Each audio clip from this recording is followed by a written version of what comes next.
Faly indray miarabantsika rehetra amin'ity andro anio ity dia manonona fedanan'ny tompo aminao izay tonga eto androany. Miaraba ihany koa mbifaliana ny tsirairay avy izay manatrika amin'ny alalan'ny tambazotra dia hitay ianao amin'ny fitahim-panany ny tompo androany. Amen. Dia makisotra masintsika anio fa tsika indray miroso sy mandroso amin'ny ferana amin'ny tompo hatrany. Andeha hovakitsika ny Romanina toko fasivy.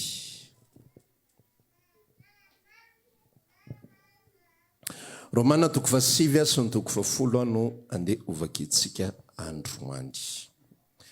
Andiny fatelopolo no hovakitsika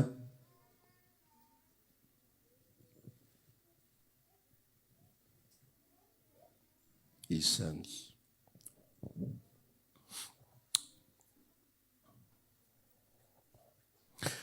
Romanina toko fasivy andiny fatelopolo dia mivelatra tsika arak'izay hitaritan'ny tompo atsika eo. Toy izao mivaky ny teny aminaran'i Jesosy. Ahoana ary no holazaintsika ny jentilisa izay tsy nitady fahamarinana no nahazo fahamarinana, nefa fahamarinana izay avy amin'ny finoana. Fa ny Israely izay nitady lalàna ny fahamarinana kosa dia tsy natratra izany lalàna izany. Nahoana moa? Satria tsy avy amin'ny finoana fa tao tamin'ny asa, ka tafotohana tamin'ny vato matafotohana izy, araka ny voasoratra hoe indro ao mametraka vato matafotohana sy vato lampy masolafaka oziona, ary izay mino azy tsy ho menatra. Ry rahalahy, ny rin'ny foko sy ny angatako amin'Andriamanitra ho an'ireny Israely ireny dia famonjena. Fa vavolombelon zareo fa mazoto ho an'Andriamanitra ry zareo, saingy tsy araka ny fahalalana, satria tsy nahalala ny fahamarinana avy amin'Andriamanitra izy ka nitady anamarina ny tenany, dia tsy nanaiky ny fahamarinana avy amin'Andriamanitra, fa Kristy ny faralalana ho fahamarinana ho an'izay rehetra mino.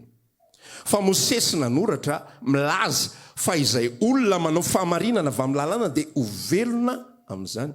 Fa ny fahamarinana izay avy amin'ny finoana kosa manao hoe aza milaza ao am-ponao izy niakatra any an-danitra dia niampidina ny Kristy izany, na izy nohidina amin'ny lalina dia niampiakatra ny Kristy amin'ny maty izany. Fa hoana lazainy eo akaikinao ny teny dia ao am-bavanao sy ao am-ponao dia ny teny ny amin'ny finoana izay torinay. Amen. Io teny lavalava kely io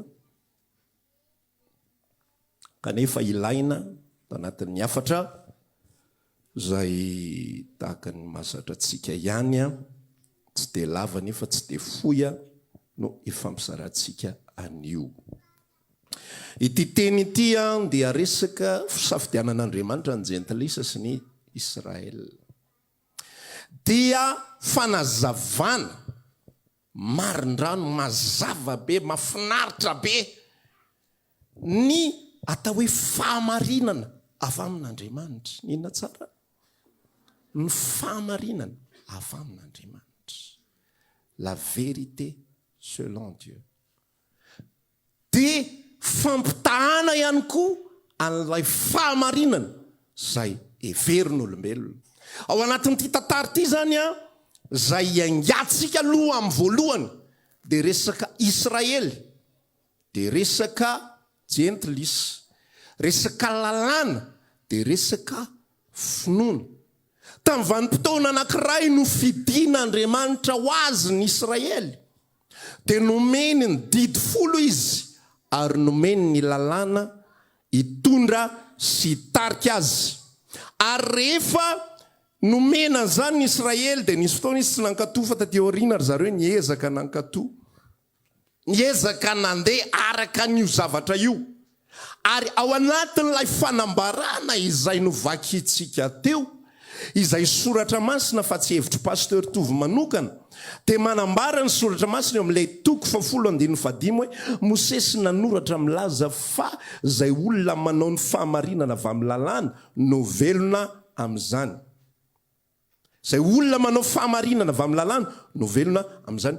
Zany hoe tao anatina vanim-potoana anankiray, teo anelanelany vanim-potoana 530 taona izay nanomezana ny lalàna talohan'i Jesosy Kristy. Tena makivaky ny vanim-potoana rehetrarehetra dia valida tsara mihitsy ny lalàna, ary io ny zavatra izay nomena any Israely. Fa tao anatin'ny vanim-potoana anankiray amin'izay niova ny rafitra, tsy Andriamanitra niova fa ny rafitra niova. Ny fahamarinana izay accepté amin'izay nanomboka tamin'i Jesosy Kristy izay maty dia ny fahamarinana amin'ny finoana. Ninona tsara? Azonao ve hatreo aloha? Tsy azonao akoriko. Tamin'ny voalohany le izy dia zay makatolo lalàna, zay natao hoe olo-marina. Azonao zay? Zay makatolo lalàna, zay ny olo-marina. Zay natao hoe olo-marina. Zay natao hoe olona manao ny marina. Zay natao hoe olona manao ny mety. Sambatra ny olona izay mandeha amin'ny lalan'ny fahamarinana, tsy misy fitaka amin'ny fanahiny, Salamo voalohany misy an'izany. Zay mandeha amin'ny lalan'ny fahamarinana, zay mandeha amin'ny lalàna ny fahamarinana, zay natao hoe olo-marina. Fa ao anatin'ny vanim-potoana anankiray amin'izay dia miditra amin'ny fahamarinan'Andriamanitra. Andriamanitra zany manao mise-à-jour. Andriamanitra mitondra zavatra amin'izay hoe lay lalàna izay nomeko anareo dia aliko ny zavatra ho avy. Aliko ny zavatra ho avy. Any bokin'ny Kolosiana izy manambara an'izany. Ilay zanak'ondry izay nomeko anareo tandremanareo, aliko ny zavatra ho avy. Ny raha izay alatsaka nadiovana anareo, aliko ny zavatra ho avy. Ny fankatoavana an'ity eny hatramin'ny sabata, aliko ny zavatra ho avy fa ny tena ny dia ao amin'ny Kristy. Zany hoe amina vanim-potoana anankiray. Ho azavaiko aminao tsikelikely mihitsy ty Romanina 7:10 ity aloha mba ho azonao tsara. Ty resaka lalàna sy finoana ity. Eto zany tsy lalàna sy fahasoavana fa lalàna sy finoana. Aliko ny zavatra ho avy. 1500 alohan'i Jesosy, mandrapatonga fotoana, nahafatesan'i Jesosy taona 28. Aliko ny zavatra ho avy, lalàna no miasa eo. Zay ny fahamarinana izay napetraka. Zay le fahamarinana nambara Mosesy, Romanina 10:15.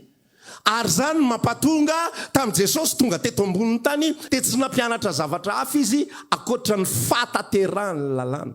Ozy izy rehefa nanatona ny olona, aza ataonareo fa ho avy andravany lalàna, anafoana ny lalàna, tsy avy anafoana ny lalàna, fa anatateraka. Nijereko tamin'ny teny Grika ny dika le anatateraka, ny anankiray accomplir, fa ny anankiray make perfect. Zany hoe ho ataoko tateraka.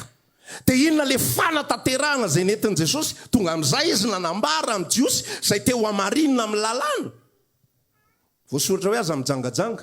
Fa rehefa hoentiko amin'ny perfection ny lalàna, zay mijery rehetra vehivavy amin'ny masony ka mila zay-pony, efa nijangajanga tamin'ny sady.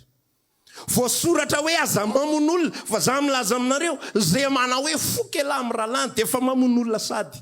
Natao parfait le izy. Fa tapitra amin'izay teo amin'ny fahafatesan'i Jesosy. Raha ho an'ny olona zay mandinika baiboly tsara dia mahita fa misy différence ny fampianaran'i Jesosy sy ny fampianaran'ny apôstôly. Satria Jesosy mbola nilona tao anatin'ny fiainana misy ny lalàna. Tsy afaka nanao na inona na iny izy, fa mbola iny ny fahamarinana tamin'izany fotoanandro. Fa rehefa maty Jesosy, dia rehefa tonga ny fahafatesana, dia mivadika amin'izay le zavatra, miditra amin'izay amin'ny fahamarinana hafa amin'izay ny resaka, dia izay nambara ny Romanina 7:8 andininy fa. Aiza moa le izy, aiza no misy ale hoe fahamarinana Andriamanitra teo. Romanina 7:10 andininy fa 3, andininy fa 2, fa vavolombelon'ny reny ao izy, fa mazoto ho an'Andriamanitra izy. Inona ny zavatra nitranga zany tao anatin'le tantara? Mazoto ho an'Andriamanitra ny Israely. Fa izy efa ny vanim-potoana tsy izy amin'izay. Taraiky tao amin'ny lalàna Mosesy izy, nitady fahamarinana tao amin'ny lalàna Mosesy, nefa fanambarany eo amin'ny andininy fa 3, fa satria tsy nahalala ny fahamarinana avy amin'Andriamanitra izy, ka nitady anamarina tenany. Tonga vanim-potoana anankiray ao anatin'ny tantara lay fahamarinana avy amin'Andriamanitra dia tsy ao amin'ny lalana intsony fa aiza amin'ny finoana. Azonao ve hatreo? Raha mbola tsy azonao dia mbola tohizantsika ihany le izy. Tonga amin'ny vanim-potoana anankiray tsy resaka lalana sy asa atao intsony. Zay mihitsy ny ambarany teo hoe eo amin'le 7:9 ny Israely zay nitady lalàna fahamarinana kosa miezaka be mankatoa an'ity, miezaka be mankatoa an'ry, miezaka be manao an'zao, aza manao an'ity, aza manao an'roa. Fa maninona mpianatra no tsy mba manasa tanana nefa mpianatra fariseo sy mpianatra jaona manasa tanana? Fa maninona mpianatra ao tsy mba mifady hanina? Voasoratra amin'ny Isaia 7:20, voasoratra amin'izao fa tokony hifady hanina, nareo atao tsy mifady hanina. Ozy izy sotra masina hoe ny Israely zay nitady lalàna fahamarinana, zany hoe nitady fanamarinana amin'ny asa izay ataony. Lasa le fariseo nivavaka, iny no ohatra tsara indrindra. Eo anaty ilay fahamarinana zay tedavina, na le fariseo na le mpamorietra,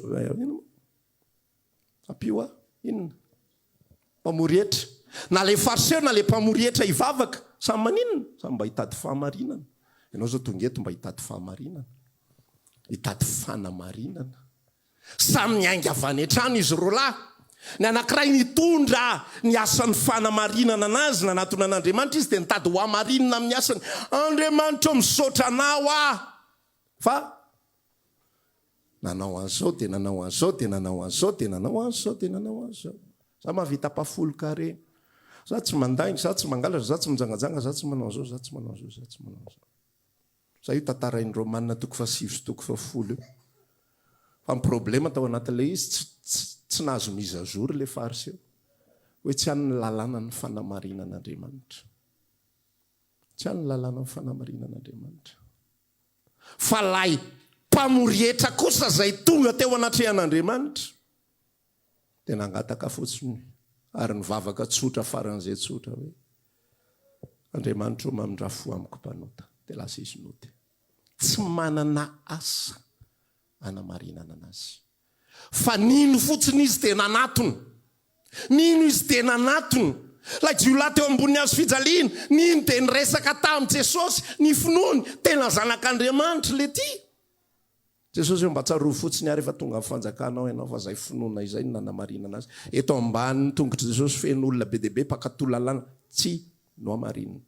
Satria izao ny fanambarana eo amin'ilay Romanina 10:4 fa Kristy no farany lalàna, ho fanamarinana, ho fahamarinana ho an'izay rehetra mino. Maty Jesosy nitsangana tamin'ny maty Jesosy tsy hanamarinana nizaniza intsony lalàna ary tsy valida intsony ity tenin'ny Mosesy nanoratra fa izay olona manao fahamarinana avy amin'ny lalàna no velona amin'izany. Tsy valida intsony. Fa inona ny valida? Ny finoana amin'izay. Ny asa ataoko tsy hanamarinana fa ny finoako izay apetrak'Andriamanitra ao am-poko manamarinana. Ny ankamaroan'ny olombelona taraiky eo. Zay ny antony fampizarantsika amin'ity resaka ity. Mahafinaritra be le sary nomen'ny mpanompon'Andriamanitra anankiray rehefa mamaky an'io Romanina 10:4 io izy. Vakiny tsara mihitsy ohatrany voalohany. Taloha le izy ohatrany hoe neveriko hoe raisina fotsiny le verset. Fa androany azy vao nitaritiny tompo hoe kay misy zavatra fanazavana be dia be eo alohan'le izy. Ozy izy rehefa manambara hoe inona moa ty Kristy no farany lalàna ity ho fahamarinana ho an'izay mino. Dia ozy izy moa vazaha. Dia ozy izy hoe Christ est la fin de la loi. Inona ozy izy nidika zany fin zany? Rehefa mijery film ianao ka misotro hoe fin dia ndana mody nidika zay.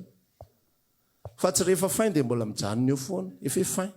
Dia mbola eo ihany ianao mijery an'le film. Fa le film efa tapitra dia efa mila miditra film vaovao ianao raha hita hijanona eo. Fa raha ohatra mbola mitoy mijanona eo ianao dia écran noir sisa ny hitanao eo.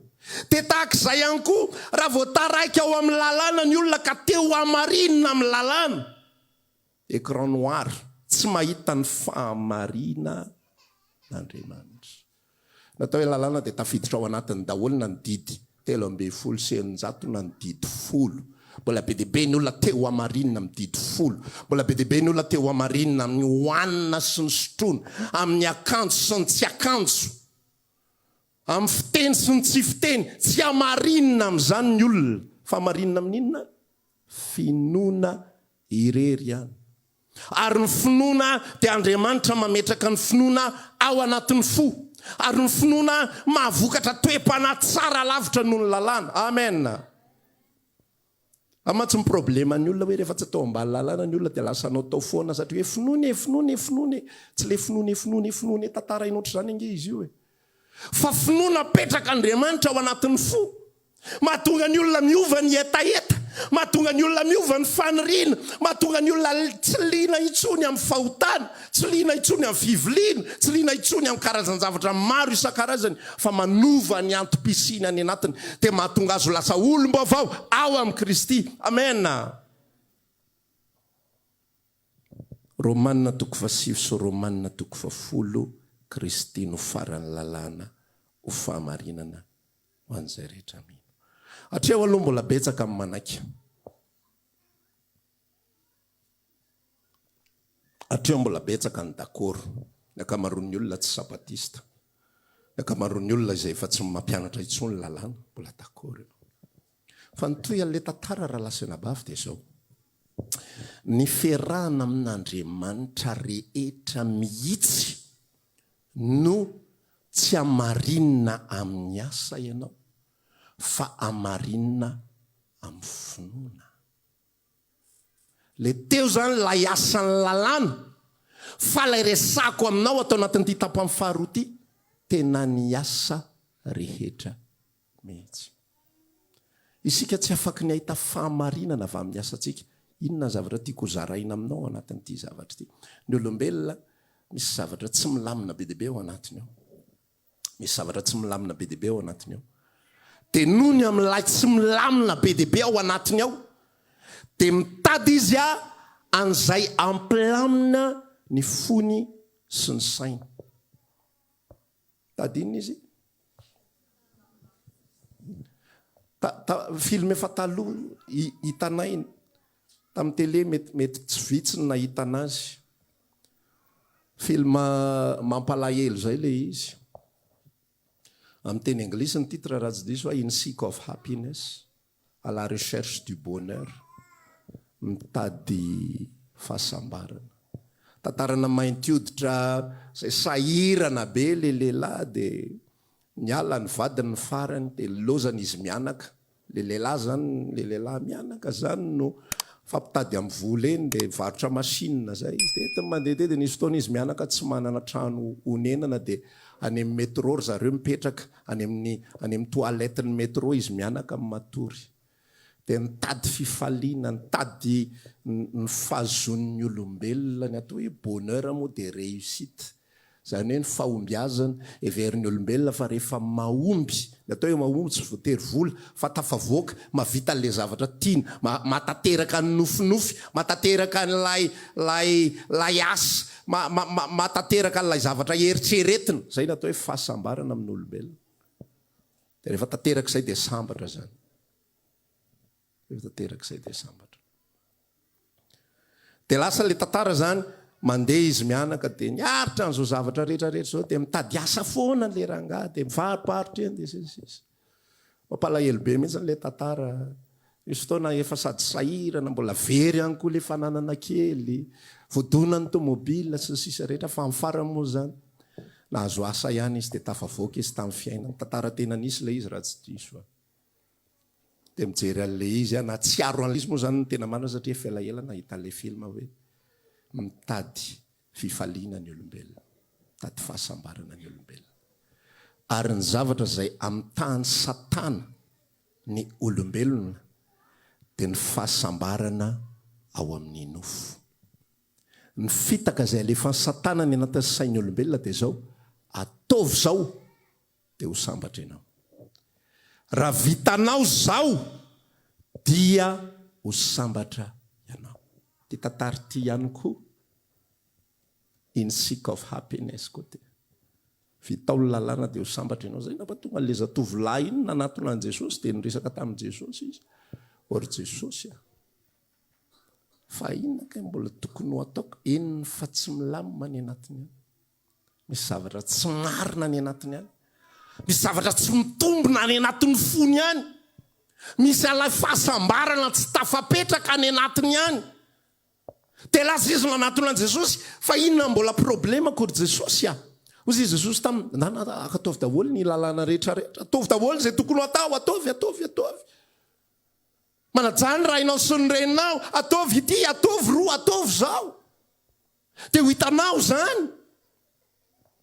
Dia ozy izy lay tovolahy nambaly, zange fatry ny fo mbola kely, fony ahy mbola kely no niezaka tamin'izany ary efa nanao an'ireo zavatra. Fa inona kay ny ataoko mba ho tanteraka, fa henoko any anatiko any, fa mavesatra ao anatiko ao. Lay tsy fatanterahana. Tsy mety mahita lay fahasambarana, vokatra lay tsy fahavitako an'ilay zavatra.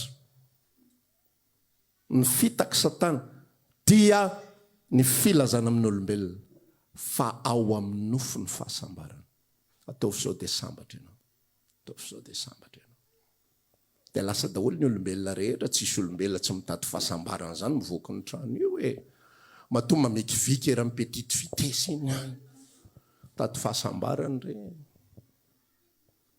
Avy any ambanivohitra miakatra aty andrenivohitra satria mitady fahasambarana.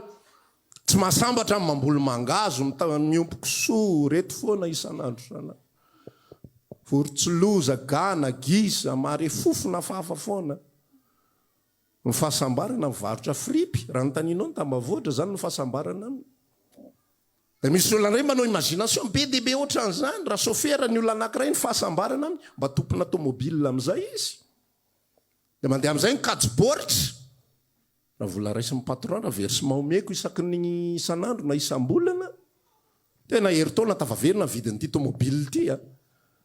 Dia lasa amin'izay ny asan'ny devoly any anatiny ihany. Zao atao. Miala amin'ny asanao, dana mindram-bola, vidio ny Mazda, na vidio Sprinter. Sprinter filazany azy, vidana Sprinter. Rehefa mahazo Sprinter ianao, atao zao, verina vola, lotsy kelikely. Sosa be mihitsy le eritreritra ao anaty. Fitaky ny devoly matsiaro mihitsy ny ako ny tenin'ilay zoky laza. Rehefa mitoriteny, tsy mitoriteny moa zany fa miresaka amiko izy mba niresaka izay mianaka indraindray zao lazaiko anao izy isaka mitantara olo. Niresaka fitrosana io. Devoly ray no mampirisika anao hitrosa. Devoly zato no manakana anao tsy andohany io. Misy devoly ray ndana ataovy dia ilay kajy ao anatin'ny sainao tena ataoko azao, dia ataoko azao, dia ataoko azao. Fa tonga amin'izay fotoana merenanao voly, devoly zato mahita fanakanana. Nisy an'izao dia tsy voaloha, nisy an'izao dia tsy voaloha, dia zao, dia zao, dia zao, dia zao. Mitady fahasambarana amin'ny alalan'ny asan'ny olona. Nefa inona ny problema? Tsy atao nofo ny fahasambarana. Zay ity tantara ity, ny accomplissement de la loi, ny fanatanterahana ny lalàna rehetra dia ao amin'ny nofo avokoa. Nefa tsy ao amin'ny nofo ny fahasambarana. Vitanao rehetra tsy sambatra akory ianao, tsy mahasambatra ireo. Vitanao zay eritreretinao fa mety. Eo amin'izao tontolo izao, le zavatra mampirisika anao ao anatinao, le eritreretinao hoe tena très bonne idée, tena hevitra tsara zany. Tena hevitra mety zany, raha zany ny tanteraka. Misy mbola tsy azo le ray dia efa mieritreritra hoe dia avetsika anao azao, dia avetsika anao azao, dia avetsika anao azao. Mieritreritra vidy faharoa sy vidy fahatelo. Le mandeha zay tany Diego tany amin'ny taona 1997 tany dia voavoaka tamin'izany. Misy atao hoe Renault Mégane Scénic zay. Dia le izy ohatry mitsatoka be ohatran'izao le lohany.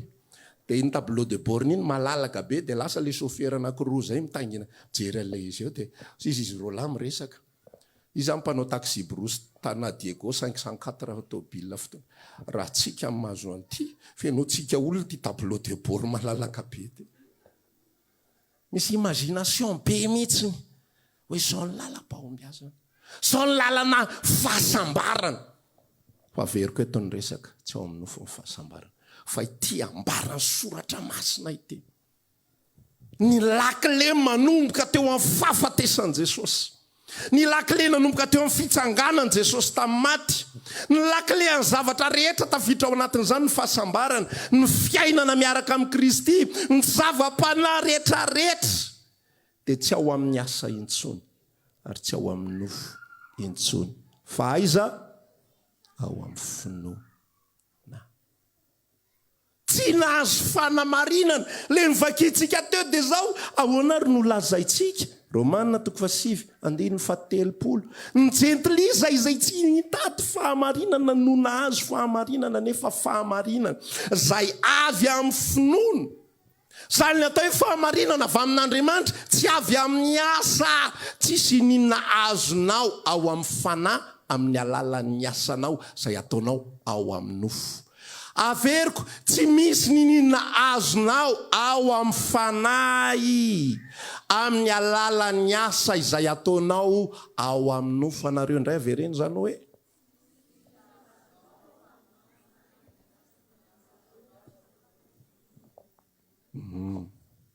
azonao ve zany? Tsy azonao akoriko.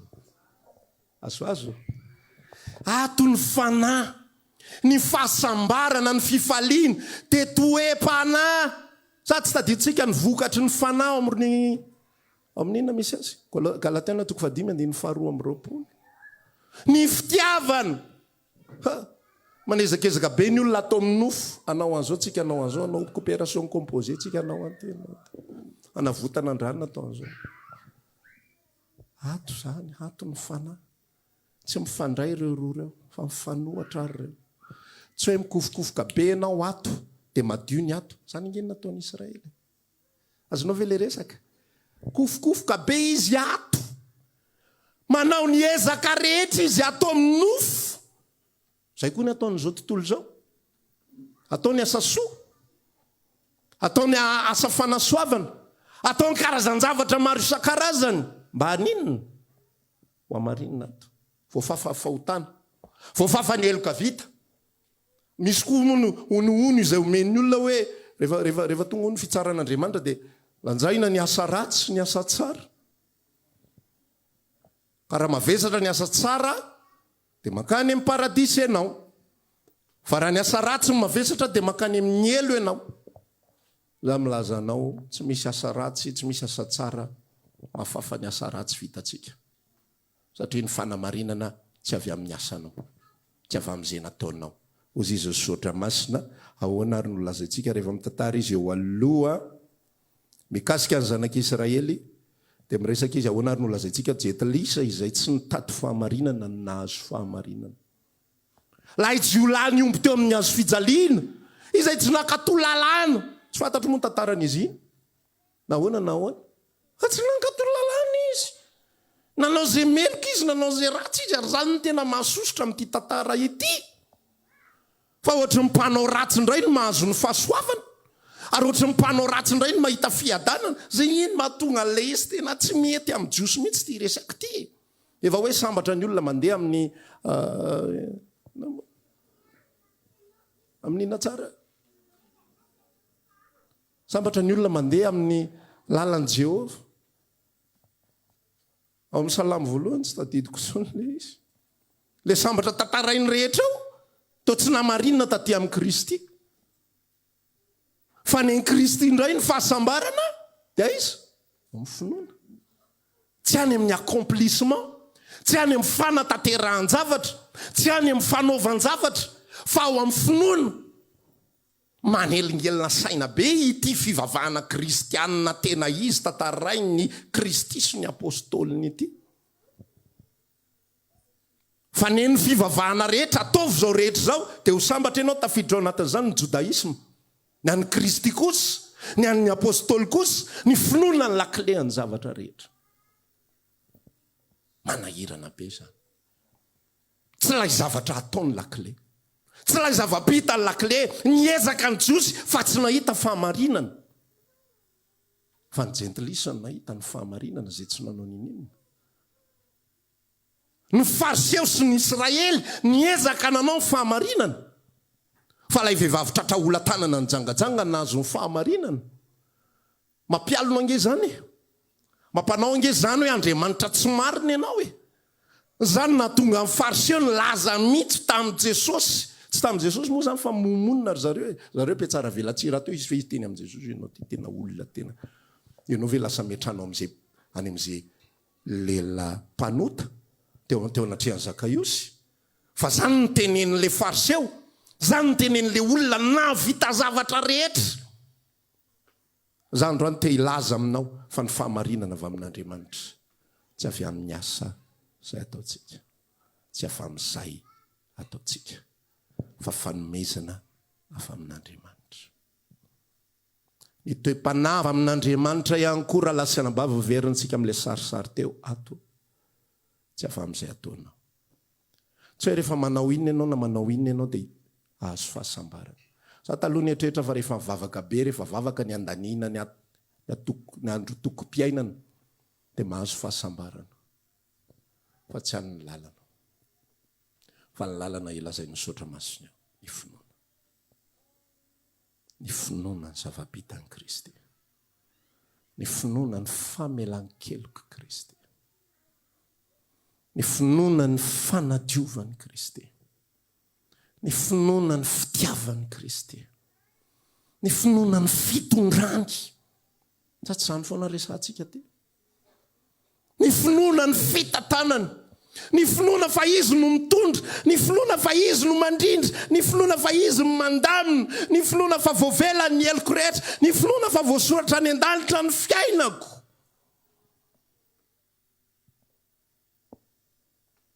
Zany no tsy ambaratelo ny fifaliana sy ny fahasambarana. Fa ny fitaky ny devoly dia ny fanarahana antsika an-danatao zao.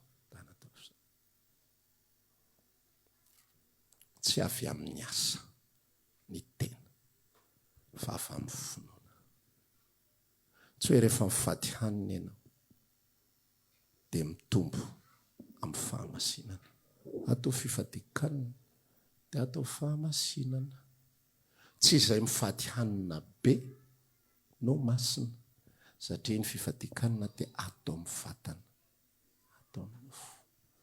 Fa ny fahamasinana dia atao amin'ny fanahy.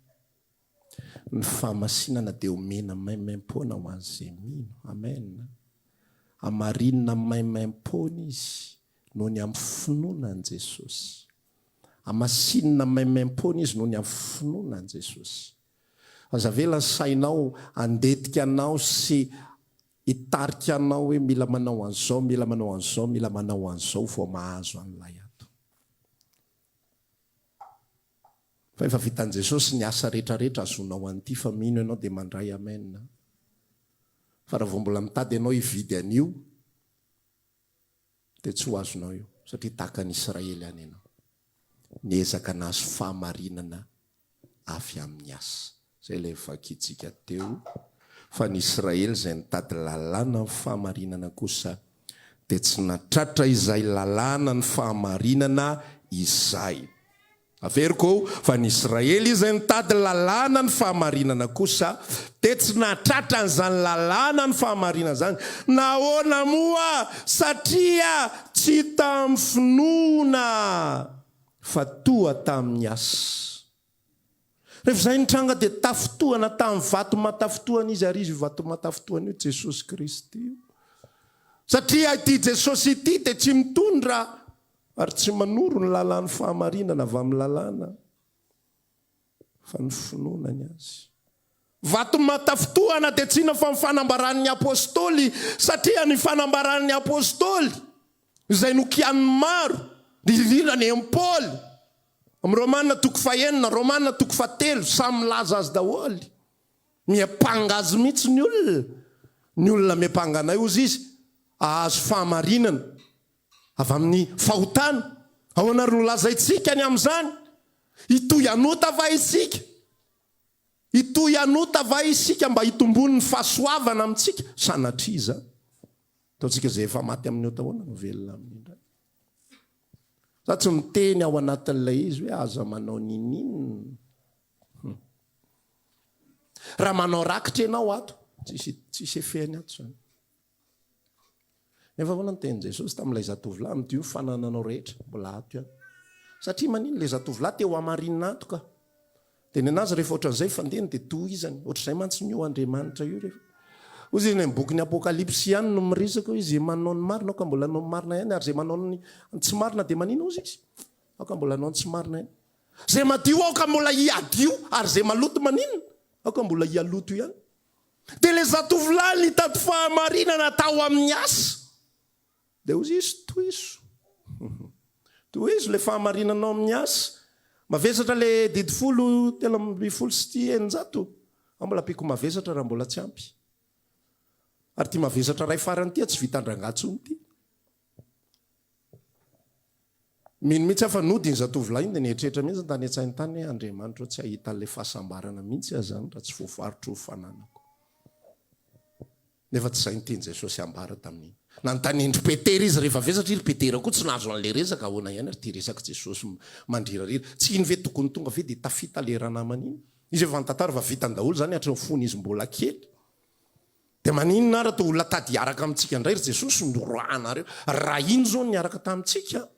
Assurance pense. Fa ny Jesosy zavatra hafa vomaika indray teny mandroaka azy nomeny azy. Dia niala tamin'ny alahelo ilay zatovolahy. Dia hozy izy Petera nanontany, izy indray zany ny azo vonjeny. Ahoana valitenin'i Jesosy? Tsy hain'olombelona zany. Fa ny zavatra rehetra dia hain'Andriamanitra. Inona tika zany? Tsy hain'olombelona izay manao atao amin'ny nofo. Tsy atao amin'ny asa ny ataterana ilay sitrapon'Andriamanitra. Tsy atao amin'ny asa ilay fahamarinana. Tsy atao amin'ny asa atao ilay fahamasinana. Tsy atao amin'ny asa atao ilay fahasambarana. Tsy atao amin'ny asa atao ny fiadanana. Tsy atao amin'ny asanao. Tsisy olona mendriky ny adana zany tsika na ray ary. Amen. Sanao mendriky ny adana. Nanao inona ianao mba ho mendriky ny adana? Sanao mendriky no sambatra. Nanao inona ianao mba ho mendriky no sambatra? Fa raha misy fe mendriky no sambatra tsy ny zatovolahy nanatona an Jesosy iny. Fa tsy ao amin'ny nofo daholo zany. Fa amin'ny finoana. Raha mifady ihany tsika, raha manao asa rehetra tsika, raha manome ho an'ny asa fanompontsika, tsy azotsika ninninina zany. Amen. Sa tsy amen? Sany ianareo le tisinday ihany no mety aminareo. Domoko tapany dia mandoherany. Zay ny tiantsika olombelona. Manome ampafolony dia mahazo avy zato eny.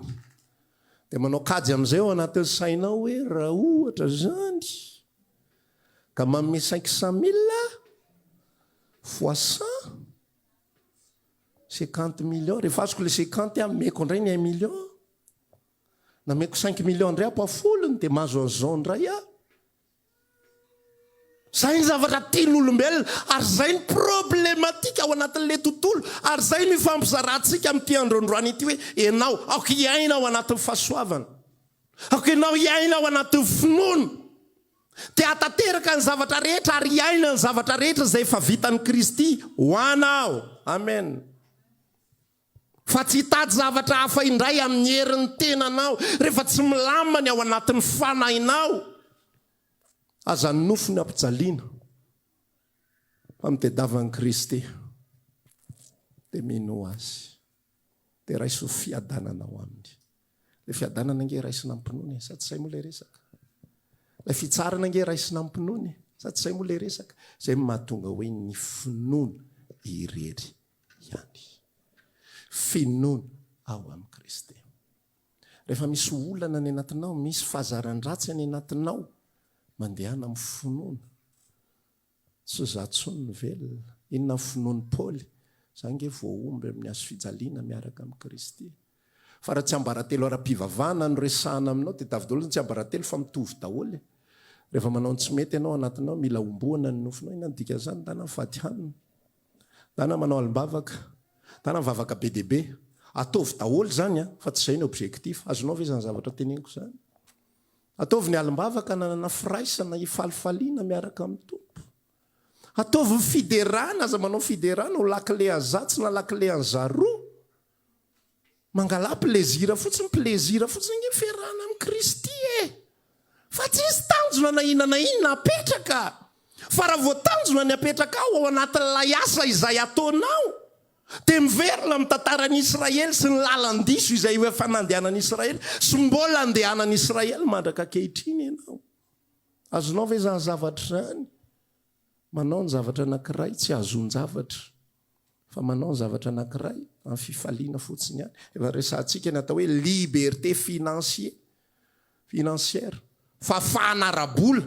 ny atao hoe fahafahana rabola dia mahazo miasa mahazo tsy miasa fa za miasa dia te hiasa zay olona afaka izy zay fa rehefa ny olona ny tsy maintsy miasa satria tsy miditra ny vola raha vao tsy miasa dia mbola tsy afaka rabola izy zay takizay ihany koa ny liberté ao amin'ny Kristy ny fahatongavantsika eto ny fanompoana an'Andriamanitra za tonga eto amin'ny fifaliana ny andehanako eto tsy voatery tsy voasasy tsy voakapoka raha tsy ary teny anankiray izay ahako toriteny tany tambola confinement dia miaino an'le izy aza sady manaraka dia ozy izy ao anatin'le toriteny ozy aho moa zany fa tsy ozy izy ozy ao anatin'le toriteny sauverinao fa tsy voatay ary raha ohatra tsy manao ny émission io tsy mbola nanao an'io dia efa nitahina sauverinao fa tsy salama rehefa tsy mitoriteny non Kristy mivelona ato anatiko tsy mampiova ny andro mpiainako mihitsy ny fanaovako an'izao na tsy fanaovako an'izao fa manao an'izao satria te hanao an'izao mivavaka satria te hivavaka manompo satria te hanompo mandeha amin'ny fahamarinana satria manina ato amiko lay marina velona ato anatiko ato fa tsy hoe mandeha amin'ny fahamarinana satria so tonga tampoka Jesosy ka hita tsy mandeha amin'ny fahamarinana dia ho very any amin'ny elo aho zany ny atao hoe asa tsy hamarinana amin'ny asa ny olona fa raha marinana amin'ny asa ny olona tsy izy tafajanona eo anatrehan'Andriamanitra satria raha marinana amin'ny asa ianao aromenanao ny valikasanao sy ny valikasa saranao ho ale olona mpametraka fanontaniana loatra fa maninona Andriamanitra fa inona ny ratsy nataoko hoe raha voaka an'Andriamanitra io zany raha raha ny anjohanao na ianao ary ahita hoe tena rary ny manjoha marina akaikany raha ny tokony izy ary maotra lavitra noho izao iverin'olombelona fa ny asany foana azonao ve le lojika n'olombelona sy lojika an'Andriamanitra rehefa misy manjoha azy dia say ary efa notaniany olona anankiray hoe ahoana ka natafavoaka anareo ohatra zao tsy hisy tantara zava-panahy eo amin'io na dia ho faranany ary ho voninahitran'Andriamanitra zany ny ato asa daholo zava-bita daholo ahoana nampijorana reo tahak'izao nareo raha ngafa zoky be ara-panahy 50 ans de conversion nanany anontany hoe ho tantarainy aminao eo daholo ny zava-bitany sy nataony rehetra dia ho faranana fotsiny hoe fanaizanina tsy zany Andriamanitra ny asona tsika avy ny tantara 100 izy amin'io fa eto fanambarana tsy hamarinina amin'ny asa ary tsy mahazo ninina fa amin'ny alalany asa amin'ity taona ity zao itety renivohitra maro ndeha hiasa etsy ndeha hiasa ery tsy haiko loha raha ho ataony konty afarany taona hoe ny tombo ve mivolaniditra ny tombo ve fitahiana par rapport amin'le asa vita tsy haiko fa ozy aho hoe na mitombo ary le izy azoko antoka mihitsy fa tsy ny asa nataoko ny natonga an'Andriamanitra ny tay fa izy fotsiny te hitay io Andriamanitra io Andriamanitra nanomboka tapitra eto zay le hoe Kristy ny farany lalàna fantatrao ny dika zay tsy mandeha amin'ny lalàna zany ntsony manomboka eto mandeha amin'ny lalàna zany ntsony manomboka eto tsy mandeha tsony le hoe izaho toetra amin'izany ahoy Jehova fa ho voaiko anareo ny lanitra fitahirizan-tsoa fa manomboka eo amin'izay ho voaiko io rehefa tiako voaina ary akatoko io rehefa tiako akatony satria Kristy ny farany lalàna amin'izay ho fanamarinana an'izay rehetra mandeha amin'ny finoana amin'izay zay ny mahatonga antsika tsy miresaka zavatra asa be deaibe zany eto fa ny marina amin'ny finoana no velona amenna amin'ny finoana no andraisana amin'ny finoana ny andovana amin'ny finoana ny anamarinana amin'ny finoana ny adanana amin'ny finoana ny asambarana amin'ny finoana ny zavatra rehetrarehetra ka ninina manjohanao amin'izao fotoana izao ozy izy fomba fiteniny ankizy dantiko rapaka fa fikoropahana fitadiavana vahaolana fitadiavana an'izao fanaovana an'izao fiezana amin'ity sy ity triano ny lalana fa ny lalana ny finoanan'i Kristy sy ny fahavelomany atao anatiko ny finoanan'ity fahafatesako ity rehefa reraka sikivy dia tsy ny asa be ny lalana tsy zany fa finoanan'i Kristy velona atao anatiko finoana n'ilay mahery ato anaty koa izy Paoly miresaka enina ary no lazaintsika amin'izany rehetra zany raha Andriamanitra momba antsika iza ny mahatohitra antsika olona miadiady ara-panahy maro nge io melohan'izany izy mitantara hoe iza ny asaraka antsika amin'ny fitiavan'i Kristy fa oriana va sa fijaliana sa fahantrana sa fitanjana sa loza sa sabatra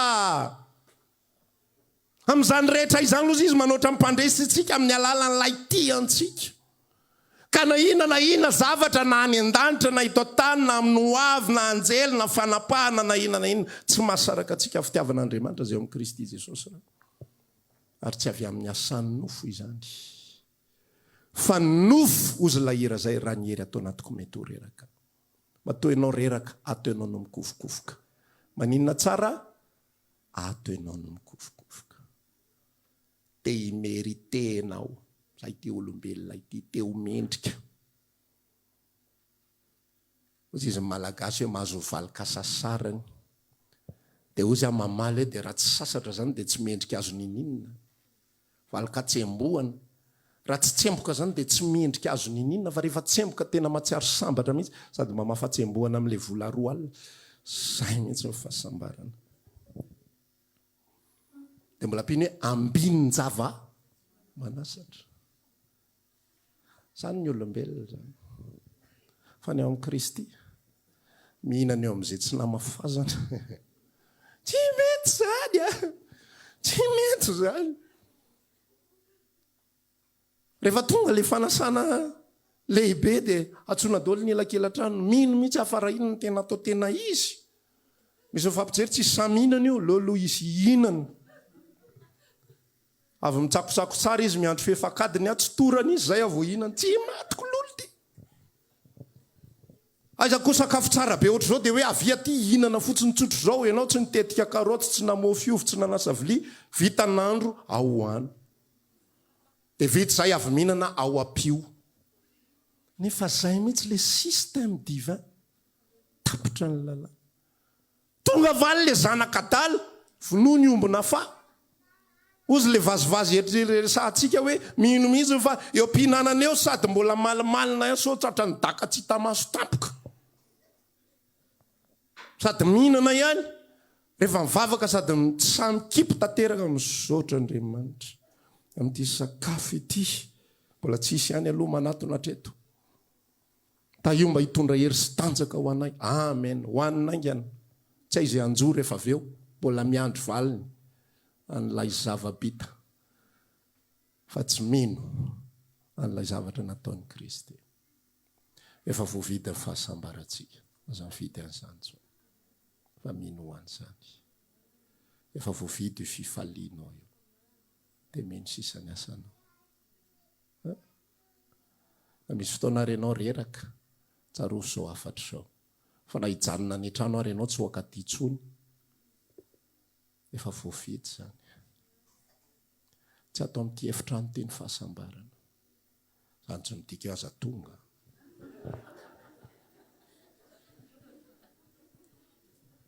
fa azonao le liberté omeny Kristy atsika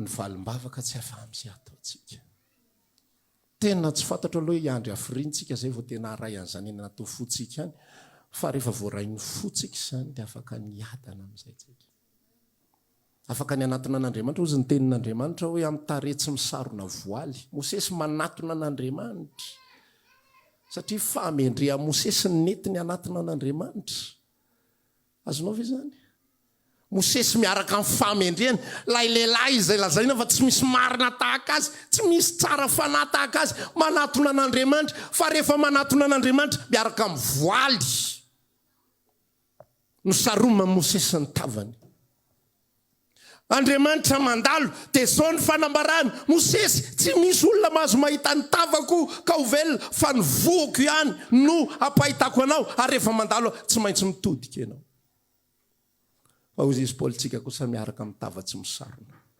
iza moa za jereo Mosesy nanao ny sakrifisy rehetrarehetra zay mila hitandremana tsara mamaka amin'ny Baiboly fa ny testamenta taloha rehetra de mampirisika anao asa ao amin'ny nofo satria zay ny antom-pisiny fa mifanekena vaovao mampirisika anao hino fa efa vitany Kristy ny zavatra rehetra ary ampinoana ny andraisana azy zany. Dia rehefa voavelany elokao rehetra tsy voasarona ntsony ny fahotanao fa ripaka tanteraka. Amenna. Levona tanteraka. Amenna. Tsy ho ampatsiahivana intsony mandrakizay. Rehefa zany ny tsapanao sy henonao ao amin'ny fanahinao, velona amin'izay ny finoanao ao anatinao. Dia misy fifaliana ny anatinao. Jereo le tantara. Jereo le tantara.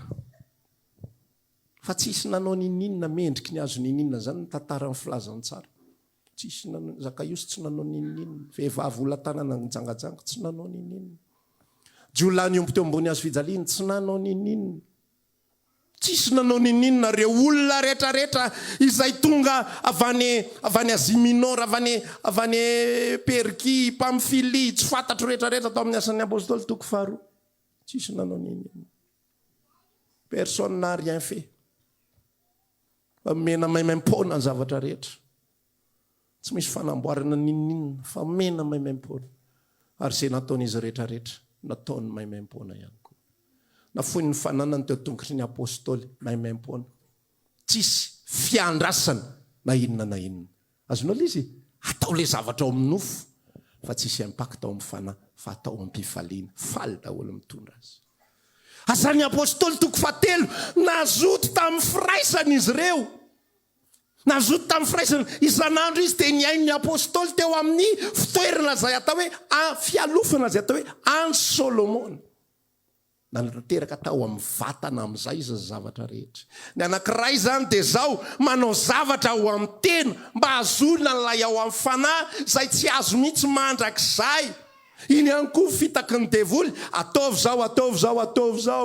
Mila mahazo an'izao ianao, mila mahazo an'izao ianao. Ny sasa moa ny olona victime malava ny amin'ny fiainana. Dia mitantarany zany zavatra zany izy ohatra. Zahay tokony mba tafavoaka ihany fa le ray aman-drenay sahirany. Tsy afaka nanao an'izao. Zahay tokony mba tafavoaka. Tatatoanay nanao an'izao. Ianona nanao an'izao ny fiainanay. Ianona nisy nialony izahay. Nisy nametraka odigasy teo. Hitanao nisy volo miorongorona dia misy zavatra ohatra an'izao tao anatin'ny tony. Zahay tsy natafavoaka anay. Zahay tokony mba ohatra an'izao ihany fa le vadiko. Zany atao hoe solution ao amin'ny nofo. Fa milazanao fa nasoloana amin'le eritreretinao ary io vadinao io. Le nofinofisinao. Le toetra tena eritreretinao mihitsy. Zay ahoana moa zany? Tsy azonao ao amin'ny nofo zany mihitsy zany satria zava-panahy io zavatra tetavina. Asain'ny devoly à la recherche du bonheur foana ny olombelona. Ary ny mpino ihany koa rehefa tsy malina, rehefa tsy mahafantatra ny sitrapon'Andriamanitra dia asain'ny devoly mitady ihany koa fanamarinana ao amin'ny nofo. Amin'ny zava-bita, te ho mendrika, te havita, te hazo karama. Nefa ny zanak'Andriamanitra tsy mpanompo fa zanaka. Ary ny zanaka mihinana na manao na tsy manao, ty zazakelinay ty tsy manao nininina. Fa io mihinan-kanina indrindra ao an-trano ao. Tsy mikoana mihitsy ny vavany io. Amin'ny valo izy mihinana mofo, amin'ny sivy izy mitady yaourt, amin'ny folo izy mitady akondro, amin'ny raika ambin'ny folo izy mitady biscuit, amin'ny roa ambin'ny folo mihinam-bary atoandro. Tsy mikoana ny vavany io. Fa tsy nanao izay hamendrika azy izy nankely ary. Fa tsika rehefa olon-dehibe mitady izay hamendrika atsika, azotsika zavatra. Tady fomba, tady tsy ambaratelo be dia be azonany zavatra. Tsia. Fa vitan'ny Kristy izany. Fa vitan'ny Kristy ny fahasambarana, fifaliana, fiadanana, famelan-keloka, fiainana mandrakizay rehefa vitany. Rehefa miditra antsika dia miditra fotsiny, miditra maimaimpona. Raha ny tanina hoe fa inona ny nataonao na mba tafidiranao aty. Matsiaro ilay tenin'ny Paoly tamin'ilay lehilahy Romanina anankiray. Voakapoka Paoly dia ozy izy Paoly efa hatramin'ny aviany ty mikapoka olona Romanina tsy nandalo fitsarana ity. Ozy izy le kapiteny Romanina. Fa nga ianao Romanina. Ozy Paoly Romanina ka. Zany ve zany andovola be nahazo zany zopireneny zany ozy paolina maro moramora za kosa efa nazo an'izany hatro fony avoateraka tsy nanao nininona azonao le resaka tsisy nininona natao dia nahazo zopirenena romanina le anankiray miketrika be mandovola be zay vao nahazo ao amin'ny nofo ianao tsisy ninina azonao atao azona zopireneny lanitra fa mifanahy ianao mahazo an'izany maimaipoana dia mianary ao Kristia amen aza mifampitady etseroa rehefa ifampitady ihany dia atao amin'ny fifaliana amin'izay ny zavatra rehetra fa tsy kajikajy politika tsika nge sosotra rehefa mahita kajikajy mpanao politika ho avindray fifidianana dia mody manao an'izao dia mody manao an'izao nefa tsika mihitsy mpanao ohatr'izay mihitsy te ho tahinan ray dia mody manao an'izao dia mody manao an'izao te azo an'izao ndray dia mody zao sy mody zao tsika zanak'Andriamanitra azao kely namanao zanakitsika hoe amen ndao andeha amin'ny finoana hoe dia ndao hifaly dia ndao hiravoravo hoe ndao hitsangana ary tsika hifavaka kehitriny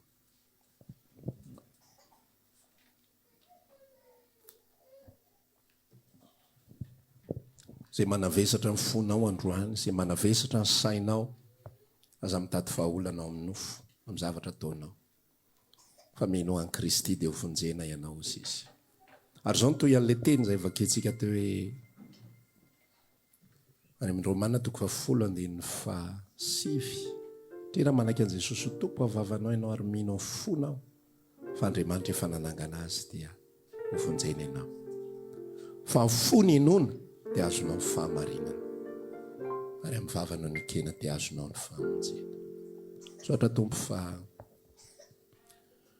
ianao no nandoha ny zavatra rehetrarehetra dia zay misitraka zay fitanao fotsiny ny fiainanay dia misy apahany amin'ny fiainanay efa tafahorina tsara ao amin'ny finoana fa misy apahany ao amin'ny fiainanay mbola mitady vahaolana ao amin'ny nofo foana mbola mitady hanatanteraka zavatra ao amin'ny nofo foana raha mbola ao amin'ny nofo anefa izay dia tsy ahita fahamarinana na inana ina ary tsy ahita ny fahasoavanao na amin'ina amin'ina menao maimaimpona ny zavatra rehetra araky ny teninao raha teo manambara fa ny toe-panahy rehetra ao amin'Andriamanitra sy ny zavatra rehetra momba ny fiainana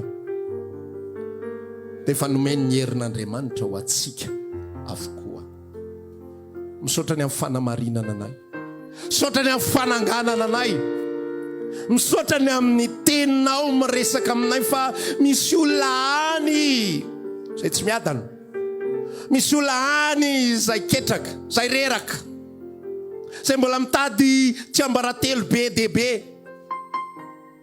nefa ny ao aminao maimaimpona ary raisina amin'ny finoana avokoa misaotra ny amin'ny zavatra rehetra Jesosy teraina mahandrak'izay mianaranao misaotra tompo ataontsika ny hira hoe mideranao Andriamanitro fa lehibe